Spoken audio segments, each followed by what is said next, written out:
So in addition to the direct violence and the structural violence, the other form of violence that Galtung identifies is cultural violence. So what is meant by cultural violence? Well, cultural violence means things like images, symbols, forms of symbolic production, representation, which in Galtung's words make the other forms of violence look and feel right, or at least not wrong. So they're forms of cultural endeavour, forms of cultural production, which one could say habituate us to the other forms of violence, make them seem natural and acceptable, perhaps inure us to the injustices and the abrogation of human potential that result from those other forms of violence. Now, one perhaps visible example is one that's in my mind. If you go, as I've done many times, and walk around in central London, for example, and I'm sure it's the same in lots of capital cities, but London with a particular resonance, I think, your eye can often be caught by the statuary. There's quite a lot of statues in central London, and if you start looking at them, you notice that they're nearly all of military figures. A lot of them are of war heroes or war leaders. And therefore you could say that those statues are playing a part in naturalising in our surroundings the idea of Britain as an imperial military power, defined by its prowess on the battlefield, and that's the idea of Britain that we should carry in our minds. That's what we should assume. So in a sense, that is to add legitimacy to Britain's ongoing record of military adventurism, which I think we can all agree has, at least we can agree it has mixed results. You know, there are people who would tell you that recently it's had fairly catastrophic results in Iraq and Afghanistan, places like that. So it seems to draw legitimacy from that taking place in that cultural envelope, if you like. I suppose the other equally serious consequence could be that there is therefore an idea of Britain to be appealed to which is exclusionary, that there was an original Britain which took out its influence into the world and brought it to bear on other peoples through its imperial past, and that was obviously good for them, because why else would these people who were the proponents of it be immortalised in bronze to this day in the middle of London, this world city where lots of people come and absorb what's around them.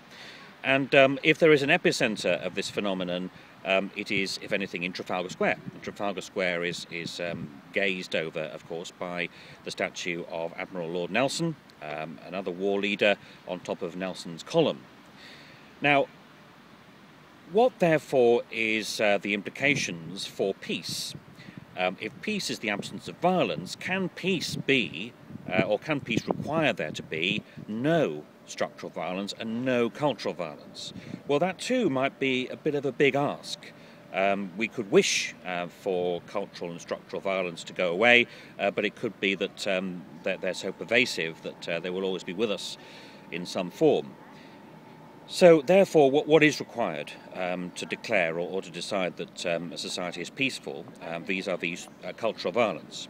Well, I can reach into my own experience for an example, if you like. One of the last jobs I did when I was a reporter for the BBC was that I was sent to Trafalgar Square with a live camera position to report from the Diwali celebrations that the Hindu-Indian community of London had set up a big stage in Trafalgar Square with lots of exciting musical acts, and this was their celebration for the festival of Diwali in London. And so that, you might think, is quite an interesting symbol of a different Britain that has been constructed over the years, not an exclusionary one, but an inclusive one. And the idea of a Britain as a multicultural society to be shared between people of different backgrounds, rather than based on a continuing validation or valorization of a particular past of military adventurism.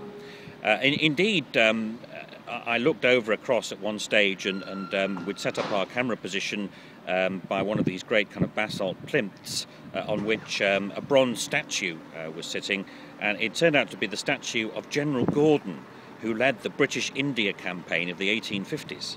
And that, of course, spans the period of the Indian Mutiny, as it was called by the Britons, or as some people in India call it, the First Indian Revolution, and therefore a very contentious episode. And in a sense, the space occupied by the statue of General Gordon and by implication the space occupied by this narrative of what it means to be in Britain had effectively been supplemented, it's effectively been occupied by the Indian community of London for their own cultural celebration. So one could say that a society at peace, while it may not finally be rid of cultural violence, it might be one that has created and makes use of abundant resources to expose and challenge cultural violence, to prompt and enable people to think critically about their identity and about who is included, who is excluded, and the implications and consequences of that for the fulfilment of human potential.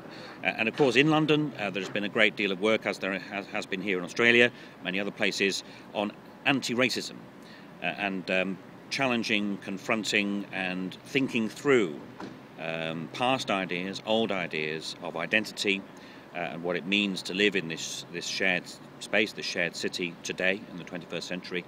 And it's as a result of that, really, that we can successfully outflank the cultural violence and inscribe in its place a different idea and a more peaceful idea with more scope for people's potential to be fulfilled.